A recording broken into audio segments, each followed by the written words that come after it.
नमस्कार, सुपरफास्ट बिहार झारखंड में स्वागत है आपका। मैं हूं आपके साथ सिरांधा। चलिए शुरू कर लेते हैं खबरों का सिलसिला।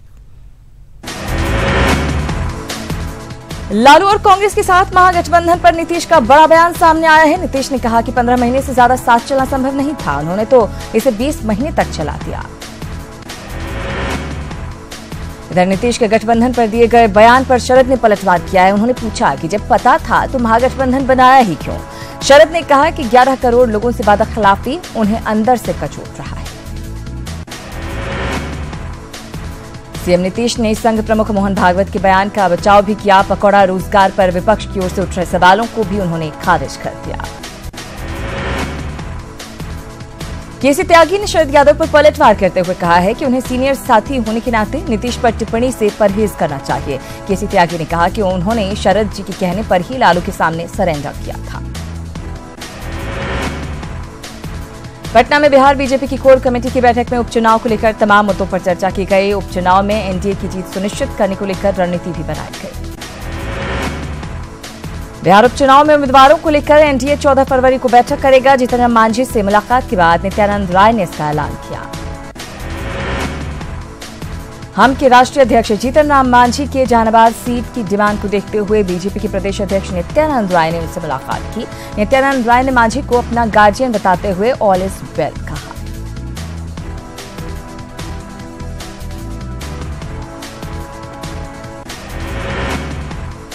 जोकीहाट से विधायक सरफराज आलम के आरजेडी में जाने के बाद अब आरजेडी नेता हमलावर नजर आ रहे हैं। आरजेडी विधायक भाई वीरेंद्र ने दावा किया है कि एनडीए के 21 विधायक जल्द ही आरजेडी में आएंगे। भभुआ विधानसभा उपचुनाव को लेकर दिवंगत विधायक आनंद भूषण पांडे की पत्नी रिंकी रानी पांडे ने दावा ठोका है। रिंकी रानी ने कहा कि जनता ने 5 साल के लिए उन्हें मैंडेट दिया था। न्याय यात्रा पर निकले तेजस्वी यादव किशनगंज के कन्हैयाबाड़ी पहुंचे, जहां कार्यकर्ताओं ने उनका जोरदार स्वागत किया। पूर्व डिप्टी सीएम ने इस मौके पर बीजेपी पर जमकर निशाना साधा। आज तेजस्वी अररिया में न्याय यात्रा करेंगे। बीजेपी के प्रदेश अध्यक्ष लक्ष्मण गिलुआ ने झारखंड कांग्रेस अध्यक्ष अजय कुमार पर पलटवार किया है। गिलुआ ने कहा कि बीजेपी आरक्षण खत्म करने का विचार नहीं कर रही है, बल्कि आदिवासियों पिछड़ों को आरक्षण देने के लिए लगातार प्रयास कर रही है। जेवीएम अध्यक्ष बाबूलाल मरांडी ने एक बार फिर सरकार पर निशाना साधा है। बाबूलाल ने सरकार पर कॉर्पोरेट घरानों के लिए काम करने का आरोप लगाया। आय से अधिक संपत्ति मामले में पूर्व मंत्री एनोस एक्का की मुश्किलें बढ़ गई हैं। कोर्ट में सरेंडर करने के बाद ईडी केस में भी एनोस एक्का को न्यायिक हिरासत में भेज दिया गया। एनोस एक्का के लिए ईडी की ओर से भी प्रोडक्शन वारंट की मांग की गई। शहीद जवान किशोर कुमार मुन्ना का पार्थिव शरीर पटना एयरपोर्ट पहुंचा, जहां जवानों ने शहीद के पार्थिव शरीर को श्रद्धांजलि दी। वहीं एयरपोर्ट पर मौजूद यात्रियों ने नारे लगाए। शहीद जवान किशोर कुमार मुन्ना का आज खगड़िया के चौथा में अंतिम संस्कार किया जाएगा। 4 फरवरी को आतंकियों के साथ मुठभेड़ में मुन्ना घायल हो गए थे और रविवार को इलाज के दौरान उनका निधन हो गया। श्रीनगर के करण नगर में आतंकियों से मुठभेड़ में सीआरपीएफ का एक जवान शहीद हो गया। शहीद जवान आरा के पीरो के रहने वाले थे। मुजाहिद सीआरपीएफ के 49वीं बटालियन में शामिल थे। छपरा में सीसीटीवी की मदद से एक चोर पकड़ा गया। आरोपी शख्स बीवी की जरूरतों को पूरा करने के लिए चोरी करता था। आर्थिक तंगी की वजह से उसकी बीवी उसे छोड़कर चली गई थी। नए कपड़े के लिए घर से पैसे नहीं मिलने पर दरभंगा में एक नाबालिग लड़की ने फांसी लगाकर आत्महत्या कर ली। मामला बहादुरपुर के पर्री गांव का है। नाबालिग ने महाशिवरात्रि का मेला देखने के लिए अपने पिता से पैसे मांगे थे। मुजफ्फरपुर में यौन शोषण और प्रेम में धोखे की शिकार हुई एक युवती ने आत्महत्या की चेतावनी दी है। पीड़िता का कहना है कि युवक ने प्रेम जाल में उसे फंसाकर उसे पहले अपने हवस का शिकार बनाया और फिर निकाह के बाद 2 लाख नकद और गाड़ी की मांग कर रहा है। जमालपुर रेल पुलिस ने हावड़ा गया एक्सप्रेस के कोच में सर्च अभियान चलाया। इस दौरान 300 शराब से भरी हुई डिब्बे बरामद किए गए। मोकामा पुलिस एक बार फिर अपने गैर जिम्मेदार रवैये की वजह से चर्चा में है। पुलिस ने शराब तस्कर रंजीत के घर दबिश दी। रंजीत घर पर नहीं मिला तो पुलिस उसकी गर्भवती पत्नी को ही थाने ले आई। वैशाली के भगवानपुर थाना क्षेत्र के मांगनपुर में 2 सगे भाइयों की वाया नदी में डूबने से मौत हो गई, जिसके बाद परिजनों में कोहराम मच गया। पुलिस ने दोनों शवों को पोस्टमार्टम के लिए भेज दिया है। पटना जिले के पालीगंज अनुमंडल में पुलिस ने छापेमारी की, जहां खिड़ी मोड़ और सिगोड़ी से पुलिस को भारी मात्रा में अवैध शराब मिली। कई जगहों से पुलिस ने 40 लोगों को गिरफ्तार भी किया है। बेतिया में जुआ खेलते 7 लोग धरे गए, जिसके बाद लोगों ने जमकर हंगामा किया। हालांकि जांच के बाद एसपी जयकांत ने मामला सही पाया। पटना सिटी के अगमकुआं थाना क्षेत्र के नंदलाल छपरा के पास दुर्घटना में मां बेटे घायल हो गए, जिसके बाद गुस्साए स्थानीय लोगों ने NH 30 को जाम कर हंगामा किया। पूर्णिया में अपराधियों ने पटना फर्नीचर दुकान में घुसकर फायरिंग की। दुकानदार सुजीत ने बताया कि बिट्टू सिंह समेत बाइक सवार 2 अपराधी दुकान में घुसकर पहले तो रंगदारी मांग रहे थे, फिर बाहर निकलकर 3 राउंड फायरिंग की। पटना के बिहटा में एक दुकानदार से अपराधियों ने व्हाट्सएप कॉलिंग के जरिए रंगदारी मांगी है। कुख्यात मनोज सिंह के नाम से रंगदारी मांगी गई है। पीड़ित दुकानदार ने फिलहाल बिहटा थाने में FIR दर्ज करवा दी है। गया से गिरफ्तार संदिग्ध आतंकियों में से 2 को जेल भेज दिया गया है। पूछताछ में अफगानिस्तान के आतंकियों से कनेक्शन का खुलासा हुआ है। शाद अनवर को पुलिस ने छोड़ दिया है। गया के एक नर्सिंग होम में पैसे के लिए बच्ची को बंधक रखने के मामले में पुलिस ने कार्रवाई की है। पुलिस ने नर्सिंग होम के 2 कर्मचारियों को हिरासत में लिया है। पलामू में उत्पाद विभाग की टीम ने अवैध शराब के कारोबार के खिलाफ अभियान चलाया। इस दौरान अर्जुन डी में 1600 किलो जावा महुआ बरामद किया गया। मामले में 1 दर्जन लोगों पर FIR दर्ज की गई है। रांची के तमाड़ में ऑटो और ट्रेलर की टक्कर में एक बच्चे की मौत हो गई, वहीं 6 लोग घायल हो गए, जिनमें से 2 की हालत गंभीर बताई जा रही है। दुमका हादसे में मारे गए सभी लोगों की शिनाख्त हो गई है। मृतकों में 3 दुमका, 2 बिहार और 3 पश्चिम बंगाल के रहने वाले थे, लेकिन अब तक जमालपुर के रहने वाले नवीन सिंह के शव को लेने के लिए कोई नहीं आया है। कोडरमा स्टेशन पर छेड़खानी का विरोध करने पर सेना के एक जवान के साथ मारपीट की गई। पीड़ित जवान हजारीबाग के चाक से लखनऊ आर्मी कैंप जा रहा था। सेना का जवान जब ट्रेन पकड़ने के लिए कोडरमा स्टेशन पहुंचा तो वहां पर मौजूद एक अधिकारी के बॉडीगार्ड ने सेना के जवान की पत्नी के साथ बदसलूकी की, जिसका विरोध करने पर बॉडीगार्ड के अलावा 4-5 और लोगों ने जवान के साथ मारपीट की। कोल्हान के DIG साकेत कुमार ने सामूहिक दुष्कर्म मामले में अधिकारियों के साथ बैठक की। उन्होंने कहा कि किसी भी हाल में आरोपी नहीं बचेंगे और गुनहगारों को सजा जरूर मिलेगी। साथ ही आरोपियों के नार्को टेस्ट करवाने की बात भी कही गई। इधर पूर्व CM अर्जुन मुंडा ने मानगो की दुष्कर्म पीड़िता से मुलाकात की। अर्जुन मुंडा ने कहा कि मामले के तार कई बड़े लोगों से जुड़ने की बात सामने आ रही है। ऐसे में पुलिस को निष्पक्ष होकर जांच करनी चाहिए। नक्सली कमांडर महाराज प्रमाणिक पर सरायकेला पुलिस ने दबिश दी है और उसकी 4 एकड़ पैतृक जमीन जब्त कर ली गई है। कुछ महीने पहले ईचागढ़ प्रखंड के दारोदा स्थित उसके घर को कुर्क किया गया। लाल आतंक के खिलाफ गिरिडीह पुलिस को बड़ी कामयाबी मिली है। देवरी थाना क्षेत्र की तेतरिया से पुलिस ने 4 हार्डकोर नक्सलियों को गिरफ्तार किया है, जिनके पास से भारी संख्या में हथियार और नक्सली साहित्य मिले हैं। दुमका भागलपुर मार्ग पर जामा के लगला गांव के पास तेज रफ्तार कमांडर जीप दुर्घटनाग्रस्त हो गई। इसमें ड्राइवर समेत 8 यात्रियों की दर्दनाक मौत हो गई, जबकि 2 घायल हो गए। बोकारो के गोमिया थाना क्षेत्र के गंजूडीह गांव में दिहाड़ी मजदूर रामचंद्र राम को परिवार के साथ जिंदा जलाने की कोशिश की गई, जिसमें रामचंद्र गंजू 50% जल गए। उनकी पत्नी सुनीता देवी 20 से 25% जली, जबकि छोटा बच्चा बाल बाल बच गया। हालांकि पुलिस की माने तो भूमि विवाद में ही पीड़ित के भाई नरेश राम ने ही इस वारदात को अंजाम दिया है। पुलिस इस मामले में FIR दर्ज कर आरोपी की गिरफ्तारी में जुट गई है। रांची में दुष्कर्म के बाद नाबालिग की पत्थर से कुचकर हत्या मामले में सिविल कोर्ट ने बड़ा फैसला सुनाया है। दोषी गांधी उरांव को कोर्ट ने पॉक्सो एक्ट के तहत फांसी की सजा सुनाई है। धनबाद से शादी के नाम पर धोखा देने का मामला सामने आया है। बड़वा अड्डा के निचितपुर की युवती ने रुपेश मरांडी पर शादी का झांसा देकर यौन शोषण करने का आरोप लगाया है। युवती ने थाने में आवेदन देकर न्याय की मांग की है। जमशेदपुर में व्यवसायी संजय झुंझुनवाला के कई ठिकानों पर IT ने छापा मारा है। मानगो स्थित सिटी मार्बल के शोरूम और वाटिका सिटी स्थित उनके घर के अलावा हाईवे स्थित व्यवसाय के गोदाम में भी IT की छापेमारी हुई। धनबाद के महुदा पार्क से 12 लाख की चोरी मामले में पुलिस के हाथ खाली हैं। चोर इतने शातिर थे कि सीधे छत काटकर पैक्स कार्यालय में घुसे और बैंकिंग सेक्शन में रखे कैश पर हाथ साफ कर लिया। मोहन भागवत ने पटना सिटी का दौरा कर पहाड़ी स्थित भारत विकास दिव्यांग अस्पताल में नवनिर्मित मरीज वार्ड का उद्घाटन किया। मौके पर अस्पताल प्रबंधन ने मोहन भागवत का भव्य स्वागत किया। पटना के IGIMS का चौथा दीक्षांत समारोह आज मनाया गया। मुख्यमंत्री नीतीश कुमार, डिप्टी CM सुशील मोदी, स्वास्थ्य मंत्री मंगल पांडे साथ ही कई नेता समारोह में मौजूद रहे। समारोह में छात्र छात्राओं को मुख्यमंत्री ने गोल्ड मेडल देकर सम्मानित किया।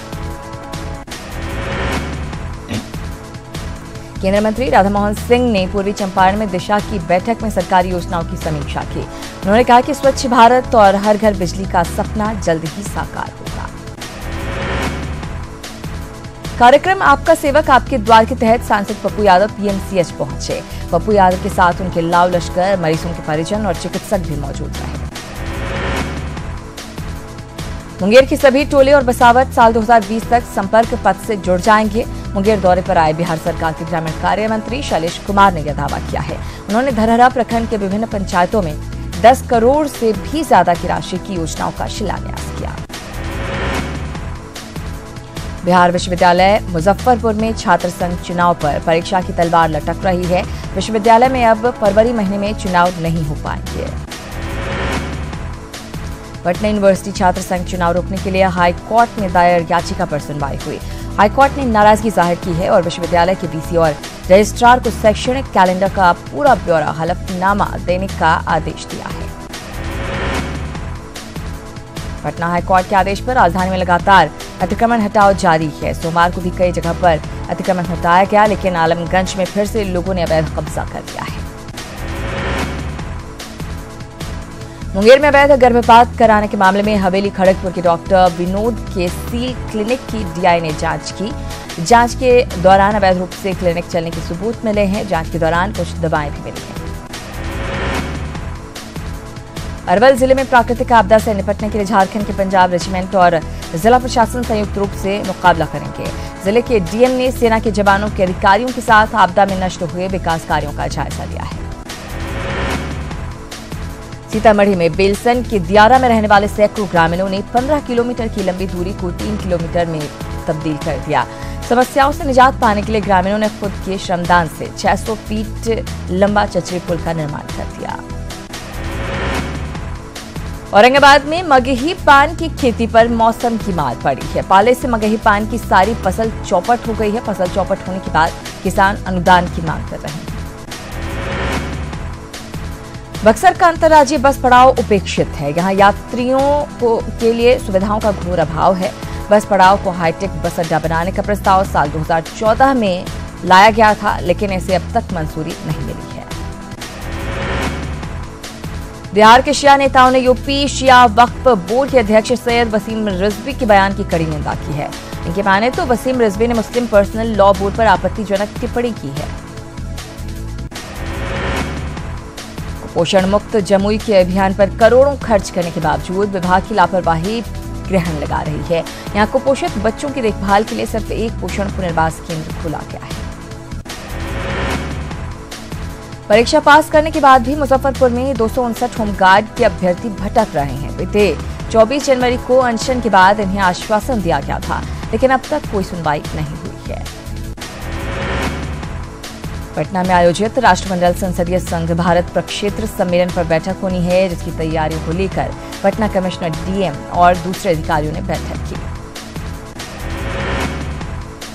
बेतिया में SSB 44वीं बटालियन ने स्थानीय लोगों के लिए मेडिकल कैंप का आयोजन किया। साथ ही बच्चों के लिए खेलकूद प्रतियोगिता का आयोजन भी किया गया। रांची की सूरत बदलने के लिए नगर निगम का 1947 करोड़ का बजट पास हो गया है। स्टैंडिंग कमेटी की बैठक में शहर के विकास और विभिन्न योजनाओं को धरातल पर उतारने के लिए 1947 करोड़ का बजट पास किया गया। रिम्स का संकट फिलहाल टल गया है। स्वास्थ्य विभाग के अपर मुख्य सचिव के लिखित आश्वासन के बाद नर्सों ने अपनी हड़ताल 2 महीने के लिए स्थगित कर दी है और काम पर लौट आए हैं।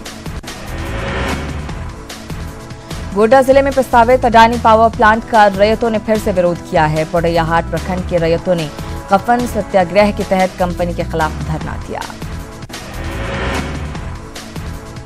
All India railway track maintainer union अपनी 16 सूत्रीय मांगों को लेकर भूख हड़ताल पर हैं। ट्रैक मेंटेनरों ने चक्रधरपुर रेल मंडल पर शोषण का आरोप लगाया है। कोयलांचल धनबाद में डीसी ऑफिस में सांसद पीएन सिंह की अध्यक्षता में दिशा की बैठक हुई, जिसमें विकास योजनाओं की धीमी रफ्तार को लेकर पीएन सिंह ने संबंधित विभाग के अधिकारियों के जमकर क्लास लगाए। नौकरी के नाम पर लड़कियों की प्रेगनेंसी टेस्ट कराने के खिलाफ दायर जनहित याचिका को झारखंड हाईकोर्ट ने खारिज कर दिया। सुनवाई के दौरान प्रार्थी के अधिवक्ता मौजूद नहीं थे, जिसके कारण इस केस की सुनवाई बंद कर दी गई। गुमला जिले के नगर परिषद उपाध्यक्ष मुसर्रत परवीन पर दर्ज किए गए मामले में अब तक कार्रवाई नहीं होने पर सवाल उठने लगे हैं। हालांकि डीसी ने न्याय संगत कार्रवाई का भरोसा दिया है। धनबाद में स्वच्छता सर्वेक्षण के तहत जमीनी सच्चाई जानने के लिए क्यूसीआई की 3 सदस्यीय टीम धनबाद में है। ये टीम अगले 3-4 दिनों तक धनबाद में रहकर साफ सफाई, ओडीएफ की हालत जानेगी। जमशेदपुर की बच्ची ने सैनिटरी नैपकिन के डिस्पोजल मशीन का निर्माण किया है। बच्ची ने एक ऐसी मशीन बनाई है जिससे नैपकिन का डिस्पोजल आसानी से हो सकता है। छात्रा पूजा महतो को इसके लिए सम्मानित किया गया है। जमशेदपुर दौरे के दूसरे दिन सीएम रघुवर दास ने अपने विधानसभा क्षेत्र के बागुनहाटू में बन रहे सैनिटरी पैड सेंटर का निरीक्षण किया। इस मौके पर सीएम ने इस काम से जुड़ी स्वयं समूह सहायता की महिलाओं की हौसला अफजाई की। सीएम रघुवर दास ने आईएमए जमशेदपुर के पूर्व अध्यक्ष और टीएमएच के दिवंगत डॉक्टर आरपी ठाकुर की बेटी की शादी समारोह में शिरकत की और वर वधू को आशीर्वाद दिया। महाशिवरात्रि को लेकर देवघर के बैद्यनाथ मंदिर में विशेष तैयारी की जा रही है। बाबा मंदिर के शिखर पर लगे पवित्र पंचशूल को महाशिवरात्रि से पहले विधिवत उतारा गया। आज पंचशूल को एक बार फिर पूजा पाठ करने के बाद मंदिर के शिखर पर लगाया जाएगा।